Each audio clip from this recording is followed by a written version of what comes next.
한 주간의 정치 이슈 속 궁금증을 풀어보는 시간 정치와입니다. 오늘도 왜라는 질문 많이 해보겠습니다. 김준일 시사평론가, 최수영 정치평론가 나와 계십니다. 두 분 어서 오십시오. 네, 안녕하십니까. 안녕하세요. 네, 쏟아지는 정치 이슈 많은데요. 가장 가까이 벌어졌던 일부터 질문을 해보겠습니다. 네. 어제 행안위 서울시 감사에서 오세훈 시장과 명태균 씨가 대면을 했습니다. 화면을 보니까 오세훈 시장은 눈길을 좀 안 주는 것 같은 그런 모습이었어요. 명태균 씨는 오세훈 시장과 7번 만났다고 주장을 했는데 오세훈 시장은 답변을 하지 않았고요. 서로를 거짓말쟁이라고 몰아붙이기도 했는데 이 공방 어떻게 보셨습니까? 그러니까 오 시장의 입장은 뚜렷하잖아요. 그러니까 뭐 본 거는 같은데 김영선 전 의원과 함께 불쑥불쑥 나타났으니까 횟수를 세기도 어렵고 만나긴 만났지만 그건 명 씨가 일방적으로 찾아와서 만난 것이지 내가 필요에 의해서 만나서 뭐 내가 어떤 대가를 약속한 것도 아니다. 특히 뭐 잘 됐을 경우에 내가 뭐 아파트 한 채를 사주겠다는 그 얘기에서는 그건 뭐 국민 여러분이 상식선에서 판단해 달라 얘기를 하고 근데 그 사실 이번 국감에서 좀 피한 건 저는 오 시장의 말이 맞는 것도 있다고 봐요. 왜냐하면 11월 8일 그러니까 저 특검에서 이제 김건희 특검에서 서로 대질 신문을 하기로 하지 않았어요? 네. 그럼 그거는 법적인 클리어와 함께 정치적인 클리어도 될 수 있는 사안이기 때문에 그러니까 정리가 될 수 있는 사안이기 때문에 굳이 국감장에서 말꼬리 잡히면서 그 사안에 대해서 얘기하다 보면은 오 시장이 또 입장이 난처해질 수도 있고 아니면은 본인이 정말 입증하는 히든 카드가 있다고 생각했을 때 그걸 미리 꺼내놓으면은 특검 수사는 또 약간 김이 새는 것 아니겠습니까? 그런 측면에서 저는 피했다고 보는 거고요. 마치 뭐 명 씨를 의도해서 뭐 이렇게 그 외면했다 이런 말들은 좀 아닌 것 같고 다만 이제 오 시장 입장에서도 국감과 달리 11월 8일 특검에서 어떤 식으로 대질 신문을 할 때 확실하게 자기의 어떤 결백이라든가 명 씨 주장의 허황됨을 입증해낼 것이냐 이거는 어쨌든 본인이 저렇게 예고편을 날렸기 때문에 더 주목이 되는 부분이라고 봅니다. 네. 어떻게 보셨어요? 최준일 평론가님께서. 네, 김준일이고요. 최수영입니다. 네.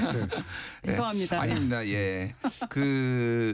일단 뭐라고 해야 될까? 명태균 씨의 어떤 분노를 확인할 수 있었어요. 일단은. 분노. 네, 화가 많이 나셨구나 이분이. 근데 어제 말고 그제 김건희 재판에 나왔거든요. 네네네. 김건희 씨 재판에 명태균 씨가 나왔는데 제가 이제 주목한 거는 그거예요.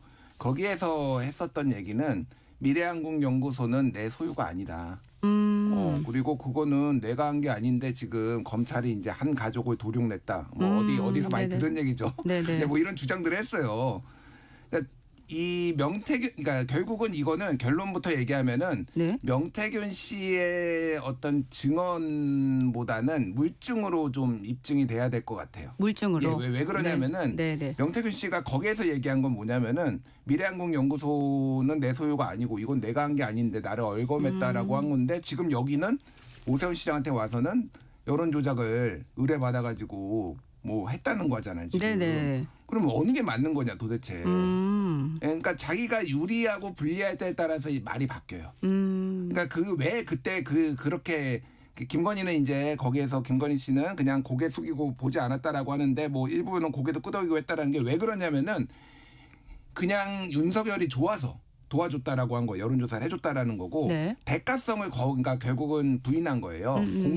김영선의 공천을 받은 게 여론조사의 대가가 아니다. 그래야지 자기가 살아나니까. 그러니까 거기에서는 그런 식으로 주장을 해서 김건희는 아무것도 모른다. 이런 식으로 얘기를 했단 말이에요. 근데 여기에서는 어쨌든 본인이 다 이거 뭐 모든 걸 아는 사람처럼 해서 뭐 다 여론조사 의뢰를 받고 막 이렇게 했으면은 진술이 계속 바뀌는 거예요. 그러니까 제가 말하는 거는 명태균 씨는 신뢰하기 어려운 사람이다.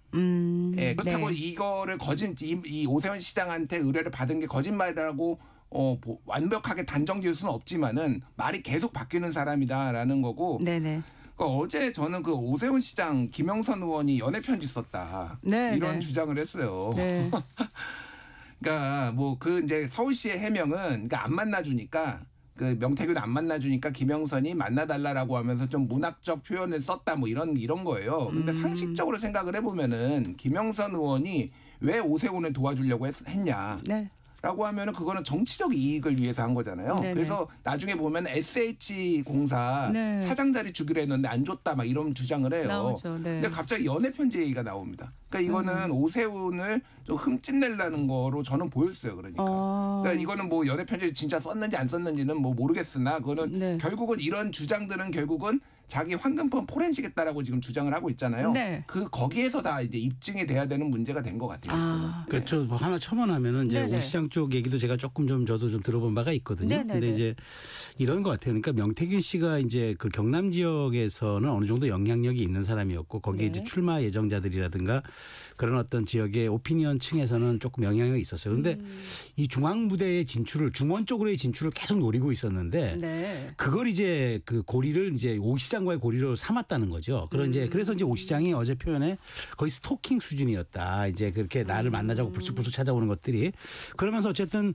그 김한정 씨가 뭐 된 것은 별개의 문제로 보고 어쨌든 오 시장 쪽의 연결고리를 가지려고 굉장히 명태균 씨가 아마 그 시도를 했고 접근했던 네. 걸로 알아요. 그래서 네네. 어찌됐건 그걸로 인해서 지금 뭐 의도했든 의도하지 않았든 만약 이 사건이 없었으면 어쨌든 네. 명태균 씨 입장에서는 오 시장을 고리로 중앙무대에 진출한 건 맞죠. 그래서 길게 보면 김건희 여사 쪽까지 연결이 다 된 거니까 그렇게 따지고 본다면은 오 시장을 통한 어떤 노이즈 마케팅의 일환일 수도 있다는 전 생각이 좀 들어서 이 부분은 이제 특검이 얼마만큼 또 가려내느냐. 지금 사실 저도 명희 씨의 말이 너무 많이 바뀌고 앞뒤가 주장이 좀 모순된 점이 너무 많기 때문에 그런 부분들은 메신저를 공격하는 게 아니라 이건 정확히 밝힐 필요는 저는 있다고 보는 거죠. 그러면 네. 예.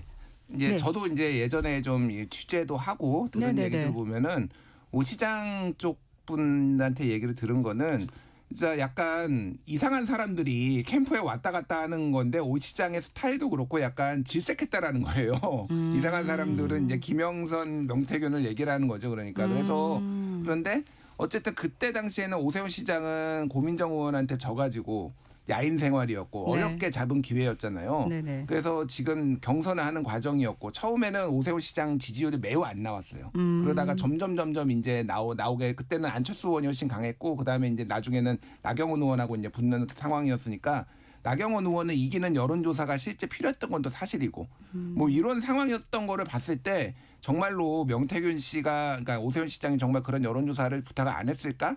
그리고 그게 어쨌든 김종인 비대위원장의 그 책상에 올라갔다라는 거죠. 이 보고서가. 그래서 자기도 이제 한번 보고 그냥 치웠다라고 한 건데 열심히 만들었다라는 거예요. 그러니까 아무런 이유 없이 만들었을까? 그러면은 전체적으로 봤을 때는 어쨌든 의뢰가 있었고 그렇게 보는 정황 증거는 맞는데 제가 말하는 거는 과장과 뻥튀기가 좀 그 중간중간에 막 섞여 있을 가능성이 있어요. 그래서 이거는 결국은 증거로 확인될 수밖에 없다. 지금 상황은. 그래서 질문을 드리고 싶었던 거거든요. 다음 달 8일에 여론조사비 대납 의혹과 관련해서 특검의 대질 조사가 있다고 오 시장이 얘기를 했는데 이 자리에서 이 대질 조사에서 그런 증거가 나올 수 있을까요? 지금 말 진술 있는데 이 대질 신문이 어떤 계기가 그러니까 확실하게 어느 쪽의 얘기가 맞는지를 판가름할 수 있는 그런 계기가 될 수 있을까요? 어떻게 보세요? 어쨌든 양자가 마주 앉아서 검사가 질문할 것 아닙니까? 이제 네. 사안을 놓고 이제 두 사람이 입장이 처음에 갈릴 텐데 네. 판단은 특검 몫이 되겠죠. 누구의 주장이 더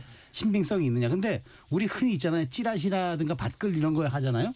그걸 보는데 그것도 완전히 허구는 아니에요. 일종의 한 10%의 팩트와 90%의 허구와 날조가 뒤섞여 가지고 이제 이른바 찌라시라든가 밭글들이 도는 거거든요. 네. 그렇기 때문에 저는 이제 이 부분은 그 이제 수사기관 특유의 특검 특유의 그런 직관력과 통찰력으로서 두 사람의 말의 그 정합성, 논리성, 그다음에 구체성 이런 걸 가지고 뭐 판단을 내려줘야지 아마 제가 보기에 뭐 물증 같은 건 나오기가 좀 어렵지 않을까 싶고 다만 이제 거기서 이제 사안별에서 누가 답변하는 게 그 특검의 어떤 수사의 촉 그러니까 정확하게 정합성이 있는지 논리성이 있는지 구체성이 있는지 네. 뭐 이런 것들 사실성이 있는지 이런 것들을 뭐 그건 수사기관이 이제 자체적으로 판단할 수밖에 없지 않을까. 대질신문이라는 게 그렇잖아요.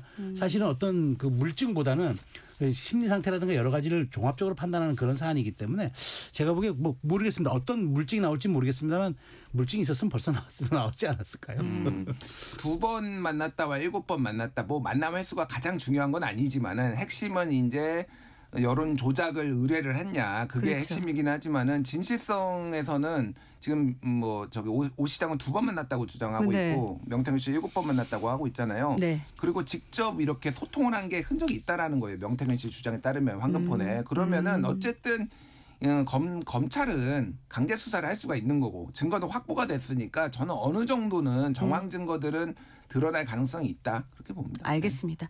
요거는 여기까지 말씀 듣겠고요. 지금 김건희 여사가 경복궁 근정전 들어가서 용상 이 단어를 현대에서 쓰네요. 용상에 앉았다는 것이 확인이 돼서 참 시끄럽습니다. 문화재 사유와 논란 뭐 이렇게 한 표현은 또 점잖은 표현인 것 같고요. 그 두 분 이 건 어떻게 보셨습니까? 저는 그 우리 용상을 다른 말로 하면 어좌예요. 어좌.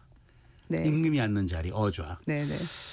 저는 참 보면서 이제 그 물론 이 사안이 특검 수사의 본류가 아니고 지류긴 합니다. 네. 그렇지만 제가 보기에 이건 제가 불순하게 생각하는 건 아닌데 이게 사실 이렇게 국민 정서를 매우 이거는 자극하는 그 사진과 그런 네. 소식들이거든요. 예.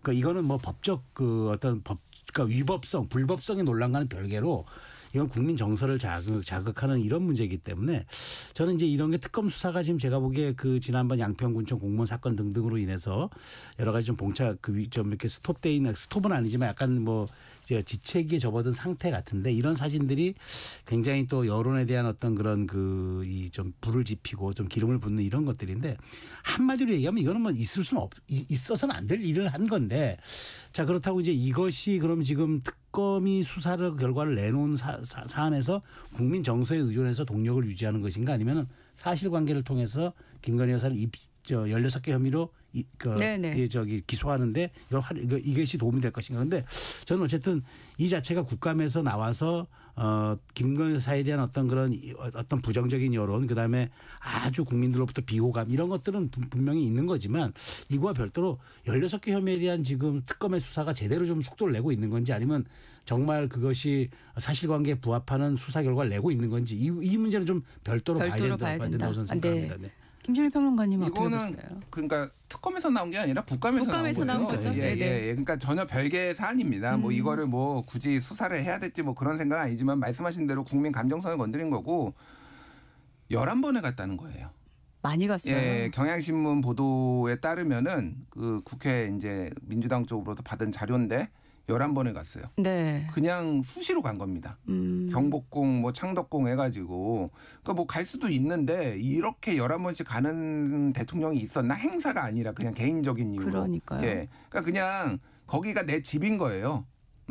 나는 왕이고 나는 왕비고 거기는 내 집이고 어저에도 앉아보고 심지어는 어제 JTBC 보도에 따르면 명성황후 침소 거기는 공개도 안 된대요. 네네네. 그러니까 그 사변이 일어났던 그 장소에 들어가 가지고 둘이 경호원도 물리고 둘이서 들어가서 10분 동안 뭐 있었다라는 거 아니에요? 무슨 짓을 한 겁니까 도대체 거기서.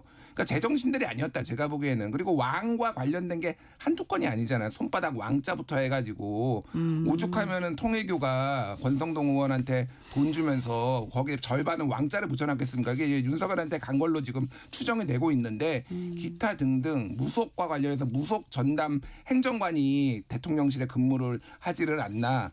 뭐 김건희 씨가 뭐 이미 언론 보도로 어느 정도 전원으로 나온 건데 처음에 대통령실 꾸릴 때 관저에 앉아가지고 윤석열 김건희 같이 앉아 있는데 거기에다가 생년월일 시 적어내라. 그렇게 해가지고 적어냈다라는 거 아니에요. 시까지 왜 적어냅니까? 사주 보겠다라는 거죠. 사주 보고 뽑았다라는 얘기예요. 그런 의혹이 있어요. 그러니까 모든 게 다 왕이고 무속이고 이런 거에 지금 일관되게 있다. 그러니까 이거 정말로 그냥 모르고 한 것도 아니고 내가 왕이 될 상인가 뭐 혼자 생각했겠죠. 그러니까 통일 대통령을 꿈꿨다라는 얘기까지 있으니 네. 참 참담하다 그 생각이 듭니다. 참담하다. 그런데 여기서 또 이배용 전 위원장의 역할도 좀 주목이 되는 게 이분이 뭐 사학자라는 것 아니에요? 네. 근데 저는 뭐 근거부기로 인한 메가매직보다도 이런 부분들 그러니까 아까 두 사람만 들어가고 이제 뭐 쭉 이제 근정전에 그 근정전 말고도 이제 경회류에 올라가고 이런 모습들을 이렇게 보면서 아마 이 좀 역사에 그렇게 인식이 깊지 못했던 김 여사를 자꾸 이렇게 이 위원장이 좀 구슬린 것 아닌가 하는 생각이 들어요. 전문성을 갖고. 그래서 이제 뭐 이것도 저것도 안내하고 거기에는 물론 뭐 대통령실 직원들이 안내하고 뭐 문화재청의 관계자들도 왔겠지만 어찌됐든 이렇게 잦았던 행동에 대해서는 네. 무언가 이게 이제 그 근거부기를 한 매간매직보다도 네. 그런 어떤 그런 역사학에 대한 어떤 그런 얘기를 매개와 빌미로 해가지고 네네. 계속적인 어떤 자신의 영향력을 좀 확대 도모를 뿌렸던 것은 아니었는지 약간 합리적인 좀 의심이 들어요. 네네. 거기에 또 김 여사가 좀 그 부안해동했던 건 아닌지 어찌됐건 이 사안 자체는 뭐 특검의 수사는 별개로 굉장히 부적절하고 어쨌든 국민들의 분노 지수를 또 올리는 일들인데 여기에 대해서는 좀 그렇습니다. 위법성 여부를 떠나서라도 이 부분은 문화재 사유화를 넘어서 우리 사실 어찌 보면은 그 우리 국가 그러니까 사실 그때 우리가 그 어딥니까 그 종묘에 있는 태실 같은 데는 조선왕도 들어가지 않았던 네. 조선왕도 밖에서 그 무릎을 꿇고 아련했던 곳인데 네. 그런 것들은 이게 참 설명이 안 됩니다. 저도 하여튼 이 부분은 법의 테두리와는 별개로 정말 저는 따로 사과가 꼭 필요한 부분이라고 봅니다. 네, 다음 주제로 좀 넘어가 보겠습니다. 최민희 과방위원장이 또 이제 국감의 인물로 예, 주목을 많이 받고 있는데 이제 비공개 국감장 업무 보고라고도 얘기하는데 MBC 보도본부장 퇴장시키는 건을 갖고 좀 파장이 계속됐는데 어제는 뭐 좀 성찰해보겠다 이런 말도 최민희 위원장이 했어요. 자, 김준일 평론가님, 이 최민희 위원장의 이 언행은 어떻게 보십니까? 뭐 박지원 의원이 어제 인터뷰에 나와서 과요불급이다 뭐 이런 얘기를 했어요. 그러니까 굉장히 그나마 온건하게 비판을 하신 거라고 봅니다. 그러니까 이제 딸 결혼하고 이제 두 가지 있는데 먼저 이제 MBC 건부터 얘기를 하면은 아니 뭐 정치인들이 뭐 언론의 보도에 대해서 불만을 갖는 거는 한두 번도 아니고 뭐 그건 이해할 수 있죠. 뭐 언론이 항상 옳은 것도 아니고 그 서로의 관점 차이가 있으니까. 근데 그거를 국정감사의 과방위원장이 직접 이렇게 질의를 하는 거는 적절치 않다라고 얘기를 민주당 내에서도 하고 있잖아요. 그러니까, 네. 그러니까 뭐 여러 가지 방식들이 있잖아요. 그러니까 네. 예를 들면 뭐 언론중재위원회도 있고 다른 방식으로도 정정보도를 요청할 수도 있고 뭐 그런 거잖아요. 근데 이거는 매우 좀 부적절했다. 게다가 이제 개별 보도에 대해서 답변할 수 없다. 뭐 이런 취지의 얘기를 보도본부장이 한 거잖아요. 그거 맞잖아요. 그러니까 지금 뭐 KBS도 아마 그럴 걸로 아는데 보도국장이 있고 보도본부장이 있는데 보도본부장이 보도국장한테 이거는 어떻게 해라 저렇게 해라 하면은 이거는 규약 위반이에요. 그렇게 할 수가 없는 겁니다. 애시당 쪽은 보도국장이 책임을 지는 건데 맞는 얘기를 했거든요. 근데 이제 좀 뭐 틱틱대면서 티껍게 했는지 그런 게 조금 긁혔는지 모르겠는데 거기서 퇴장까지 시켜버리면은 민주당의 독주 뭐 이런 것들에 대해서 좀 더 부각되는 게 아닌가. 그래서 저는 그 이후의 태도도 좀 굉장히 부적절하다고 생각합니다. 본인이 뭐 그렇게 느끼시는 거는 자유인데 친국힘 언론이다 MBC가. 최소영 평론가님한테 좀 여쭤보고 싶은데 MBC가 친국힘 언론으로 느껴지시는지 본인의 마음에 안 들면은 다 친국힘이고 뭐 친내란이고 이런 식으로 딱지 붙이는 거 아주 안 좋다. 이게 민주당에 무슨 도움이 되겠습니까? 민주당 의원들도 제가 만나본 분들 공개적으로나 비공개적으로 이거 너무 과하다. 적당히 해야 된다 이런 얘기해요. 그러니까 이제 좀 성찰해 보겠다 이렇게 말씀하신 건데 이거 민주당에 안 좋은 일입니다. 안 그래도 지금 뭐 이제 언론 개혁한다라고 해서 지금 논란이 되는 100배 상제 5배 네, 이렇게 하면서 네. 지금 언론 자유가 위축되는 거 아니냐. 근데 권력의 저런 모습까지 보이면은 굉장히 사람들이 조금 위험하게 볼 겁니다. 예. 네, 최수영 평론가님. 네. 네. 참 뭐 제가 이제 그 MBC가 친국힘이냐는 이제 질문을 받아야 될 정도로 이게 허망하고 어이없다는 뜻으로 좀 익혀지는데 저는 보면서 그런 생각이 들었어요. 과거 세월호 사건 때 이정현 당시 청와대 홍보수석이 KBS 보도국장에 전화했던 이유로 유죄 판결을 받았어요. 언론에 네. 대해서 영향력을 끼치고 직권남용이라는 걸로. 근데 그래서 국민의힘이 이제 이걸로 고소 고발하겠다고 지금 이제 예고를 해놓은 상태인데 생각해 보십시오. 특정 사안에 대해서 보도본부장이 이 사안은 이렇습니다라고 국감장에 와서 얘기하고 상임위장에서 얘기하면은 그게 언론 자유를 침탈하는 거지 언론 자유를 존중해 주는 겁니까? 그건 아니잖아요. 그리고 그건 언론사가 판단해서 데스킹에서 내보내서 그 판단은 국민들이 하고 그다음에 시청자들이 시청률로 판단해 주는 겁니다. 네. 그런데 그걸 마치 상임위원장의 권한에 대한 잣대로서 여기에 대해서 설명을 해봐라. 내 귀에 캔디처럼 들리게 해봐라고 얘기하면은 그게 되겠습니까? 저는 저는 지금 이번에 여러 가지 제가 조의대로 시작해서 김현지로 끝날 국감이라고 하지만 사실 어찌 보면 중간에 최민희 과방위원장이 굉장한 감초 역할을 하는 것 같아요.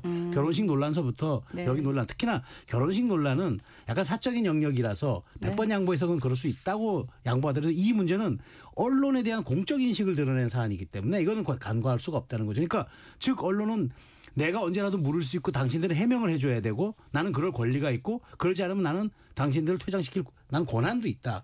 이렇게 비춰지면 이거는 민주당이 생각하는 언론개혁과 과방위원장이 갖고 있는 생각이 일치할 수도 있느냐라는 의구심을 갖는 점이기 때문에 굉장히 이거는 사안 자체가 좀 오히려 결혼식 논란보다도 더 중하고 엄한 것이라고 생각합니다. 네, 알겠습니다.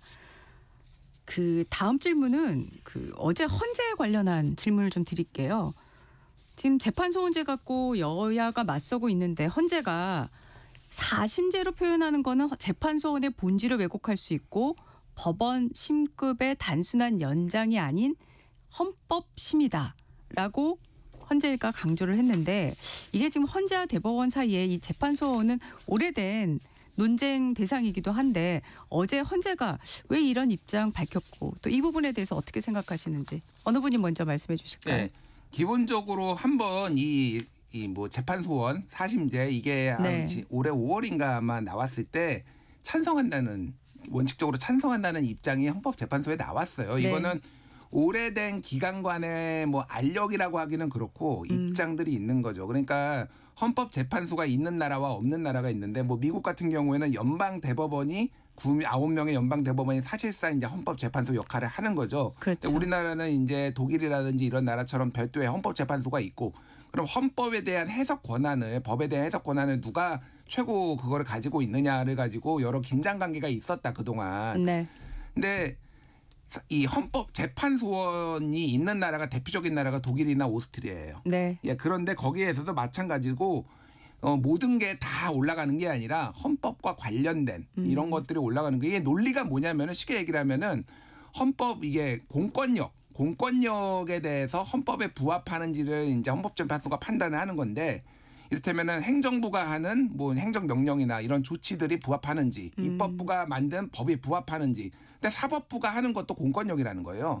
그러면은 사법부가 내린 판결이 정말로 그게 그러니까 헌법에 부합하는지 여부를 본다라는 거라서 사심제 자체가 이게 못 들여 논의조차 못할 건 아니다라고 좀 봅니다. 네. 그렇게 하는 나라가 있고 그러니까 그 얘기를 하는데 가장 지금 논란이 되는 거는 사심제를 소위 말해서 재판소원을 할 경우에는 우리나라 국민의 특성상 다 갈 거다. 네, 그런 우려가 있죠. 그러니까 민주당 내에서도 그렇게 가지 못하게 네. 제한을 세게 걸어줘야 된다라는 거고 헌법과 관련된 것만 해야 된다라는 거고 거기에 그래서 하나는 그러니까 대법원과의 법원과의 약간 우위에 서려는 거 하나 그리고 실제 그렇게 우려가 있는데 그거를 해소가 되면은 도입할 수도 있다라는 얘기 그래서 헌법심이다 이렇게 두 가지를 지금 강조를 하면 얘기를 포석이다 두 가지를 얘기한 거다 이렇게 두 가지를 다 되거든요. 강조하려는 포석이다. 네. 그러니까 이게 이 사심제라는 말에 지금 그 휘발성과 파장력이 크다는 걸 입증하는 거예요. 그렇죠. 헌재가 네. 그 공공기관이 이렇게 어떤 언론의 표현에 대해서 보도자료를 내거나 하는 경우가 거의 네. 없어요. 아주 이건 이례적인 건데 더군다나 헌법재판소가 이렇게 냈다는 거는 이 사심제가 대단히 본인들에게 불리하고 뼈 아프다는 얘기예요. 그러니까 이게 또 거꾸로 이야기하면 먹히고 있다는 얘기죠. 자 생각해 보십시오. 사심제 그 재판을 4번 하면 사심제가 아닙니까? 좀 그렇잖아요. 우리 헌법에는 최고 법원은 대법원으로 한다고 이미 헌법에 명문화가 돼 있습니다. 네. 그래서 3심이 우리 형사사법제도의 최종 심이에요. 그런데 어쨌든 헌법 위헌성 하나를 가지고 국민이 헌법에 대해서 그 문제를 제기할 수 있는 그 조항 하나를 가지고 사심을 한다? 자 그러면 대한민국은 민주공화국이다. 모든 권력은 국민으로부터 나온다. 모든 권력은 국민으로부터 나오기 때문에 어떤 조항을 갖고도 헌법에 대해서 문제 제기할 수가 있어요. 그러면은 지금 여기에 가장 큰 문제는 겁니다. 어느 기준까지 그럼 이걸 허용할 것인가. 좀 전에 우리가 좀 얘기를 했지만 네. 기준이 없어요. 그러면 무조건 사심제가 되는 거예요. 재판 4번 하는 거예요. 그런데 이제 헌법재판소 입장에서는 사실은 권위 있는 기관으로서 3심을 뛰어넘는 더 말하자면 그런 유형의 이제 좀 말하자면은 권위 있는 기관으로 인식되고 싶은데 사심제라고 얘기하니까 마치 자신들의 권한을 더 남용하고 대법원을 우위에 서는 듯한 이런 모습으로 비춰지는 권력 기관 간의 다툼으로 비춰지니까 이거 좀 빼달라고 하는 건데 네. 본질은 형사사법제도의 3심제를 뒤흔들 이 중요한 사안을 어찌되었건 지금 이렇게 사심재단 이름으로 밀어붙이는 것에 대한 국민적 거부감이 있다는 걸 방증하는 거기 때문에 저는 이 여기에 대해서 뭐 헌법재판소 입장에서야 좋죠. 권한이 더 강화되니까. 그렇지만 이거는 그럴 차원에서 볼 문제가 아니라 우리의 어떤 앞으로의 우리 국민 삶에까지 미칠 수 있는 영향이 크기 때문에 이 부분은 뭐 이렇게 보도자료 내고 하는 정도의 수준이 아니라 다른 공론화 과정이 꼭 필요한 전 사안이라고 봅니다. 하나만 말씀드리면은 이게 법원과 이 헌재의 특히 대법원과 이제 헌재 긴장 관계가 뭐냐면은 헌재에서는 예를 들면은 한정위헌, 한정합헌 뭐 이런 거 내리잖아요. 네. 그러니까 나름의 이제 고심이 있었던 거고 좀 완전 위헌하기는 그렇고 뭐 그런 건데 법원은 그냥 다 무시합니다. 그런 거. 뭐 니들이 뭐라고 한정을 하든 말든 나는 우리는 그냥 판결을 내리겠다. 그러니까 이게 다 약간 불이치들이 있는 거예요. 그러니까. 네. 그래서 위헌이나 합헌이 나오면은 그나마 존중하는데 이게 한정위헌이라고 한 것도 의미가 있어야 될 거예요. 그럼 거기에 대해서 법원이 어느 정도는 삼가야 되고 그거에 대해서 고려를 해야 되는데 전혀 고려를 하지 않았거든요. 이런 문제들이 좀 켜켜이 쌓여 있었어요, 사실은. 네. 이 지금 재판 소원과 관련돼서는 충분한 논의가 필요하다는 생각이 두 번 말씀을 드리면서도 더 많이 드네요. 저도 그렇게 생각을 하고 그래서 정청래 대표가 그 최근에 딴지일보 게시판에도 뭐 글 쓰고 그랬는데 올해 연말까지 이거 하겠다. 굉장히 위험하다고 봅니다. 그러니까 시한을 정해놓고 뭐 본인이 타임라인이 있을지 모르겠는데 심지어 대통령도 에이펙 정상회담에 이게 시한에 구애받지 않고 지금 관세 협상 하겠다라는 거잖아요. 이거 뭔가를 시한을 정해놓고 했을 때의 부작용, 특히 이렇게 사회적 논의가 필요한 거를 지금 너무 민주당이 밀어붙이는 거는 바람직하지 않다. 그런데 이재명 대통령은 그런 생각을 갖고 있는데 여의도 대통령과 충정로 대통령은 그런 생각이 없는 것 같아서 그래서 많이 불안하다는 생각이 들어요. 네, 알겠습니다. 그 국감에 또 이런 일이 있었습니다. 음주소동 부장 판사가 동행 명령에 따라서 뒤늦게 국감에 출석을 했는데 근무 시간 중에 과음하고 변호사와 사법거래 의혹까지 지금 받고 있는데 이분 성함이 여경은 판사신데 이분 국감 발언 어떻게 들으셨습니까? 아니 그러니까 사법부가 지금 왜 신뢰의 위기를 맞고 있는지를 보여준 것 같아요. 그러니까 뭐 지금 뭐 애기 보러 간다 뭐 이런 문자도 나오고 뭐 여러 가지가 나오고 있잖아요. 사법부 관련해서 접대 의혹도 있고 뭐 지기현 판사서 170만 원 결제를 했는데 그거는 뭐 징벌 대상이 징계 대상이 아니고 뭐 이런 음주 낮 시간에 근무 시간에 음주하고 그러니까 그냥 자기 네 돈 니산해라. 그러니까 네 돈으로 어디를 가든지 안 말리고 근무 시간 외에 하셔라. 그러니까 굉장히 불신인데 그냥 사법부는 아무 조치도 취하지 않고 제대로 이런 거에 대해서 신뢰를 회복하기에 뭔가를 조치를 내놓고 있지 않아요. 그게 좀 핵심입니다. 법 위에 군림할 수 있는 게 사법부인지 좀 국민들이 묻고 있는 것 같아요. 네, 짧게 말씀드리죠. 네, 시간이 없으니까. 저 제주지법 이번에 논란이 많이 되는 것 같아요. 이번에 여판사 말고도 또 부장판사 사임봉도 있긴 한데 전 그래서 이 차제에 한번 이번 기회에 향판에 대한 문제도 한번 사법개혁의 일환으로 한번 들여다봐야 되지 않느냐라는 생각이 있습니다. 특히 향판을 거론하신 이유는 그 향판에서 많은 문제가 자꾸 노정돼 있다라고 제기되고 있으니까 이 참에 한번 그 문제도 한번 들여다볼 필요가 있지 않느냐라는 말씀 제가 드리는 겁니다. 예, 알겠습니다. 자, 뭐 많은 얘기들이 더 있는데 일단 1부는 여기까지 하고요. 전격시사 지금 듣고 계신 시각이 8시 28분 30초입니다. 다시 오겠습니다.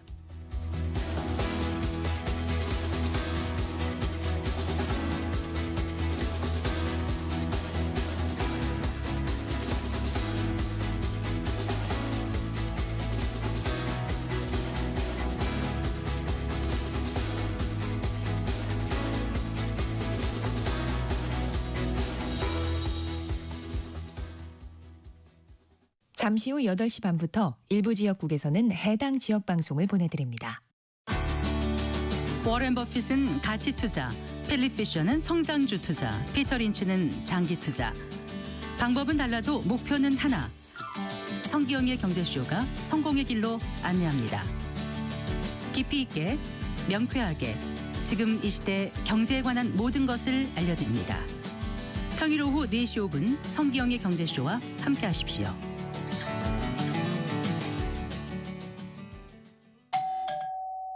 편지 왔습니다. 퇴근길 지친 당신에게 힘이 되는 뉴스를 전해드립니다. 매일 저녁 5시 5분 당신과 함께 읽는 세상 이야기 KBS 1라디오 뉴스레터 K. 지금 시각은 8시 30분입니다. KBS.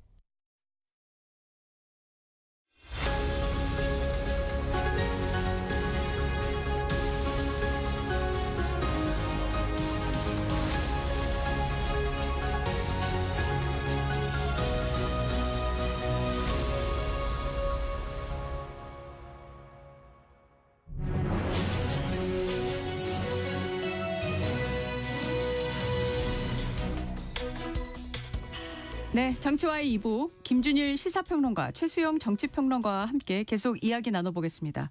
이제 부동산 얘기로 들어가 보겠습니다. 네, 이상경 국토부 차관이 자신의 말이 이제 논란이 됐는데 처음 사과는 이제 당에서 먼저 나왔어요. 그리고 어제 비로소 국토교통부 유튜브 채널에 대국민 사과문을 오전에 발표를 했습니다.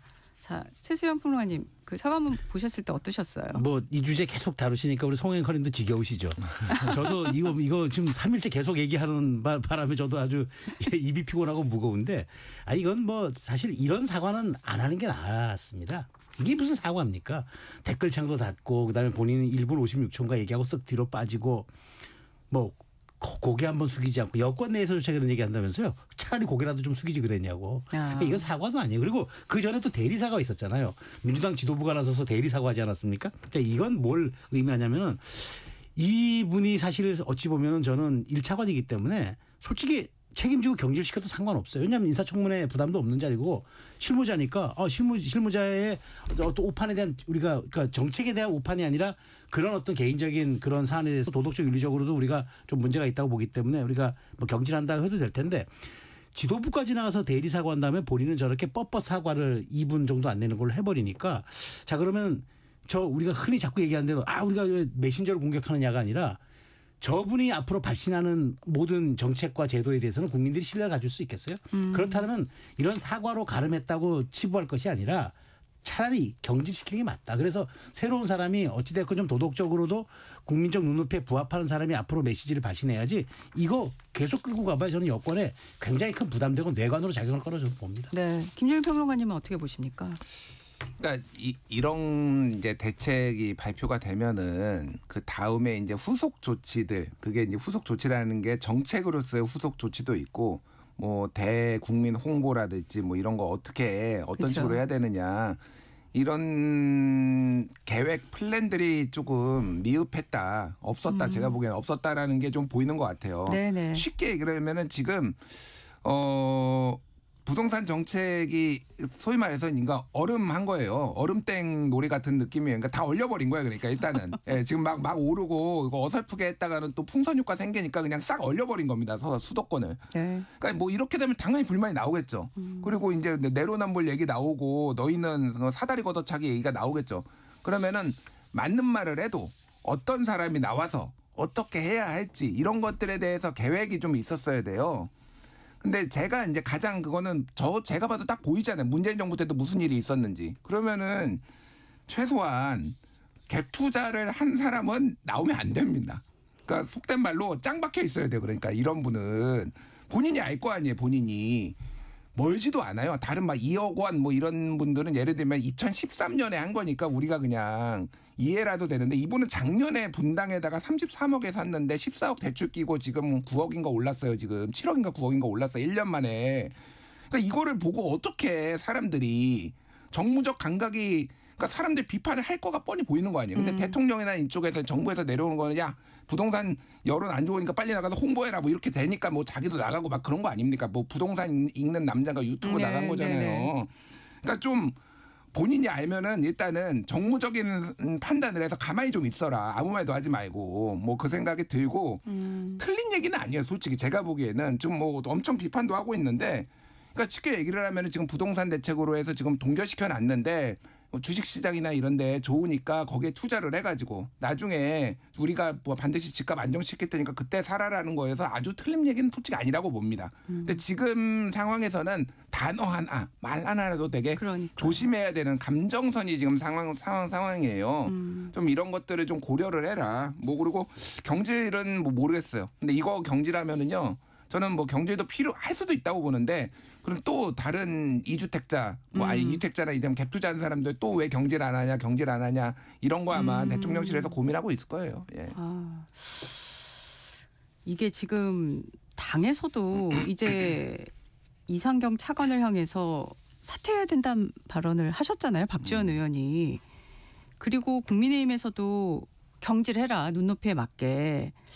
그러면 사퇴냐 경질이냐 자진 사퇴냐 경질이냐 약간 지금 이 시점 아닌가요? 결이 다르긴 한데 사퇴를 시키면은 이제 사퇴라면은 본인이 스스로 알아서 물러나는 형식이 되다 보니까 정권에 조금 부담이 덜 되는 거고 경질은 완전히 책임을 묻는 거기 때문에 이제 사안은 다른데 중요한 건 이제 이거예요. 이제 앞으로 이분이 어쨌든 이제 국토부 1차관으로서 주무 정책을 계속 후속 대책을 발표할 텐데 많은 사람들이 시장의 반응이 지금 그렇다는 거 아닙니까? 저 양반의 발표는 입을 보지 말고 저 양반의 행동을 우리는 따라해야 돼. 근데 이제 행동을 따라할 수가 없어요. 행동을 다 막아놨기 때문에 족쇄를 채워놔서 그러다 보니까 더 화가 나는 거죠. 그럼 저분이 앞으로 노출을 하면서 정책을 발표하고 브리핑할 때마다 국민적으로 공감 지수보다는 분노 지수가 게이지 상승을 할 텐데 이걸 어떻게 정무적으로 감당합니까? 선거는 8개월, 7개월, 6개월, 지방선거는 착착 다가오는데 저는 그래서 이 부분을 그래도 나름 정치 구단이라고 하는 박지원 의원이 빨리 불을 좀 끄자는 얘기인 것 같고 지금 야권의 공세가 매우 치밀한 게 뭐냐면 일단 뭐 부동산 4인방 이런 식으로 프레이밍을 짜요. 네. 그래서 세제 담당하는 뭐 총리, 정책실장, 금융 담당하는 사람 그런 식으로 하는데 보면 다 갭 투자 혹은 뭐 딱지 사가지고 또 파는 또 되파는 거 아주 우리 사회가 이른바 부동산 투기라고 하는 그런 위법은 아니지만 투기 행태를 다 했던 분들이 주요 지금 직책에 앉아 있기 때문에 그런 게 귀에 쏙쏙 들어오는 거예요. 그렇게 네이밍을 해버리면은 이 정권 부담 굉장히 갑니다. 그러니까 저는 다 갈 수는 없지만 상징적으로라도 정부의 의지를 보여주고 최소한 국민 눈높이에 맞지 않는 그런 분들에 대해서는 우리가 조응할 수 있고 반응할 수 있다는 걸 보여줘야지. 그러지 않으면은 속에 경이 잃는 것처럼 느껴지면요. 국민 진짜 감정선이 더 커지죠. 지금 전세 수요자에 대한 대출도 연쇄적으로 지금 막혀 있고 이러다 보니까 점점 이 시장에서의 안 좋은 목소리, 비판이 계속 나올 수밖에 없는데 아까 김진일 평론가께서 그런 얘기 하셨잖아요. 후속 정책 치밀하게 나와야 되는데 지금 민주당에서는 어쨌든 주택 안정화 태스크포스를 띄웠단 말이죠.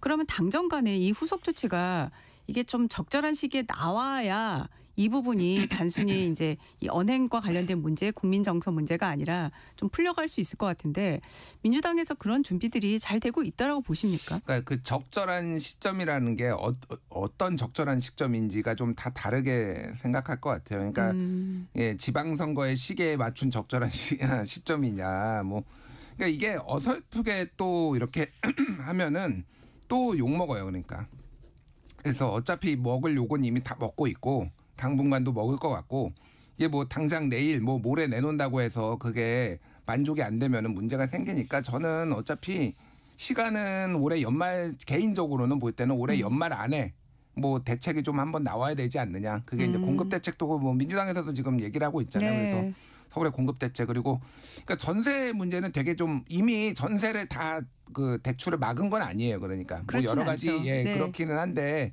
시장이 좀 지금 과민 반응하고 있는 것도 맞고 워낙 충격적인 전체를 토지거래허가 구역으로 묶어버렸으니까 서울하고 부동산 경기 12개를 그러니까 조금 이거는 시간이 조금 필요하다 제가 보기에는 지금 약간 안정이 되고 그 이후에 하는 게 좋을 것 같아요. 예. 그 이후에 하는 게 좋겠죠. 저는 지금 오히려 지금 시장이 더 혼란스럽고 지금 오늘 아침 조간을 보니까 서울의 부동산 가격 아파트 상승률이 굉장히 높아졌더라고요. 15 대책 이후에 지금 가파른 상승세를 하고 있다는데 이게 왜 그러냐면은 갈팡질팡 우왕좌왕하고 있기 때문에 그러니까 시장이 가장 싫어하는 게 불안정성이고 불안인데 신뢰를 주지 못하는 것은 그 차치하더라도 지금 벌써 여기서는 이제 토지가 그 부동산 재개발 그 초과이익 환수에 대해서 그러니까 그렇죠. 그 가는 것 그것도 우리가 지금 완화를 검토하거나 폐지를 검토한다는 여권발 뉴스가 나오잖아요. 그러니까 지금 사람들이 도대체 이게 어디로 가는 거지? 그러면 지금 신호는 부동산을 안정시키기 위한 초강수 이른바 서킷 브레이크 같은 그게 10.15 대책이었는데 그 이후에 지금 반응이 안 좋다 보니까 여권의 정체성을 흔들 수 있는 그런 정책까지도 우리가 막 고려하고 있다라고 막 우왕좌왕하는 거예요. 갈팡질팡. 그러니까 이게 더 시장에 더 안 좋은 신호를 주는 거죠. 그러니까 무엇이든 나오는 거 간에 좀 일관성이 있거나 차라리 조금 뭐랄까 민주당의 정체성이 맞는 대책을 꺼내놔야 되는데 지금 그것도 아니고 이것도 아니고 잡탕처럼 여론에 반응하는 듯이 지금 계속 이런 대책들이 나오지도 않고 나온다고 군불대든가 또 보유세 얘기도 슬슬 나오고 막 이러다 보니까 시장이 더 혼란스러운 거예요. 도대체 이거 어디로 가자는 얘기냐. 그게 저는 가장 지금 이 시점의 문제라고 봐요. 네. 그래서 그런 걸까요? 이제 국민의힘은 굉장히 호재를 만난 분위기예요. 일단은 당 대표가 직접 부동산 특위 위원장까지 이제 맡아서 하고 아까 제가 적절한 시점을 얘기를 드렸던 게 이제 정책적 측면의 적절한 시점과 정치적 측면의 적절한 시점이 두 가지가 같이 있는 것 같습니다. 당 대표가 일단 직접 특위 위원장을 맡는 거 좀 이례적이긴 하죠. 네, 뭐 국민의힘 분의 이제 표현을 따르자면은. 무사말로 찬스에서 장동혁 대표가 3중사의 플레이로 이제 저 공수가 교대됐다 뭐 이런 표현이었죠. 그러니까 윤석열 이제 면회한 거 그거를 얘기를 한 겁니다. 그래서 굉장히 본인이 실책을 하고 비난을 많이 받았으니 부동산 특위에 이제 본인이 조금씩 득점을 해보겠다 이런 것 같아요. 원래 이제 박대출 의원이 처음에 사선의 박대출 의원이 위원장으로 좀 내정됐다 이렇게 나왔는데 이름도 대출인데 그분이 하시는 게 맞지 않나. 그런데 장 대표가 굳이 이렇게 한 거는 조금 이게 호재다 이렇게 보는 것 같고. 그래서 뭐 어쨌든 역대 선거를 봐도 특히 이제 지방선거는 부동산 문제가 굉장히 중요했어요. 특히 서울은. 서울 같은 경우엔 그래서 굉장히 뭐 오세훈 시장 아까 전에 명태균 증인으로 부른 것도 민주당의 일종의 이제 공세 성격이 강하거든요. 굉장히 국민의힘이나 오세훈 시장 굉장히 불만 드러냈어요. 왜 저런 거짓말쟁이 불렀느냐. 그러니까 약간 이런 치열한 지금 선거를 앞두고 좀 싸움이 좀 벌어진 것 같아요. 네. 근데 어쨌든 저는 이걸 이렇게 보는 게 장동혁 대표가 물론 이제 뭐 실수만해라고 지금 보시는데 저는 약간 다르게 보는 건 정청래 대표는 취임 이후에 민생의 민자가 입에 없어요. 오직 사법개혁 아니면은 지지층 얘기를 당원 주권주의, 그다음 사법개혁, 내란, 위헌정당 심판.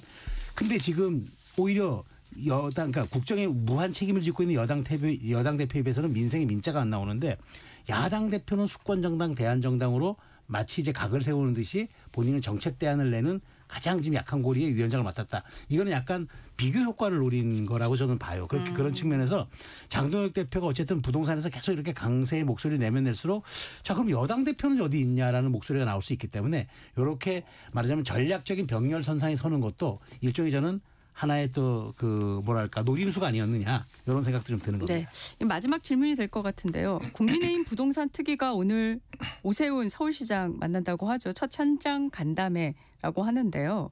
사실 오 시장이 올해 초에 그 토어제 서울 지역에서 강남 3구 해제하면서 비판을 많이 받았는데 자, 이 국민의힘과 오세훈 시장이 뭐 좀 결과를 내놓을 수 있을까요? 뭐 무슨 결과가 나오겠어요. 그냥 민주당 못한다, 정부가 못한다 이런 얘기 하려는 거고.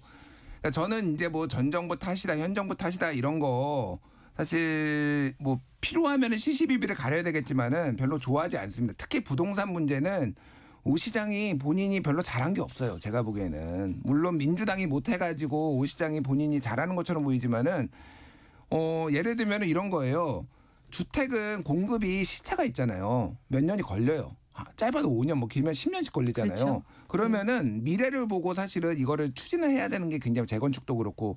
근데 실제 윤석열 정부 때 1년에 평균 수도권에 25만 호씩 평균 10년간 됐는데 윤석열 정부 때는 15만 호로 줄었어요. 그러니까 그때 부동산 시장 안 좋으니까 오세훈 시장이 그러면은 재건축이나 이런 거 뭐 민주당이 안 했다라고 했는데 본인 때 얼마나 했느냐. 거의 된 게 없어요. 그러니까 물론 시장이 안 좋으니까 건설사들이 안 들어온 것도 있어요. 기자재, 그렇죠. 자재값도 네네. 오르고 뭐 그런 것도 네. 있지만은 오세훈 시장도 솔직히 할 말은 없다. 제가 보기에. 그냥 정치적 레토릭만 난무하는 것 같아요. 제가 보기에. 네. 그럼에도 불구하고 네. 오 시장 같은 경우는 그 국민의힘의 상징자본 같은 그런 정치인이잖아요. 서울시장에 또 유력하게 도전할 가능성도 있고 내년 지방선거에 승리할 가능성도 있고 그러다 보니까 국민의힘 지도부와 오세훈 시장이 콜라보를 함으로써 어쨌든 야당의 단일 대우도 단일 대우지만 앞으로 이런 조합들이 향후 선거라든가 이런 정치 지형에 주는 시그널로 저는 충분히 효과가 있기 때문에 이런 지금 말하자면 만남도 성사되고 있는 것이 아닌가 이렇게 봅니다. 네, 정치와의 오늘은 여기까지 하겠습니다. 김준일 시사평론가, 최수영 정치평론가와 함께했습니다. 두 분 고맙습니다. 감사합니다. 네, 이어서 날씨 정보 전해드립니다.